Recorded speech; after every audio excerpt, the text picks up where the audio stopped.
বাংলাদেশের জাতীয় মসজিদের খতিব আল্লামা আব্দুল মালিক হাফিজাহুল্লাহর জবানি আপনাদেরকে ওই কথাটা বলতে চাই। তিনি যা বলেছেন যে এই নির্বাচনে একজন আল্লাহ ভীরু এবং দেশপ্রেমিক মানুষের জন্য আল্লাহর কাছে আমাদের দোয়া করা দরকার।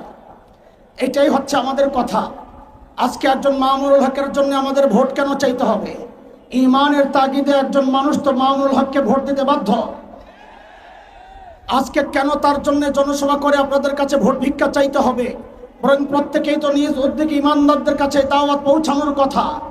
আমি আজকে এখানে শুধু একজন বন্ধুর জন্য ভোট চাইতে আসি নাই, আমি এসেছি যুগের একজন শাইখুল আরবুল আজম হযরত মাদানির জন্য ভোট চাইতে। আমি আজকে একজন বন্ধু মামুনুল হকের জন্য ভোট চাইতে আসি নাই, আমি এসেছি যুগের শাইখুল হিন্দের জন্য ভোট চাইতে। আমি আজকে একজন আল্লামা মামুনুল হকের জন্য ভোট চাইতে আসি নাই, আমি এসেছি শাহ আব্দুল আজিজ মুহাদ্দিস দেহলভির মতো একজন যুগের মধ্যে মুজাহিদের জন্য ভোট চাইতে।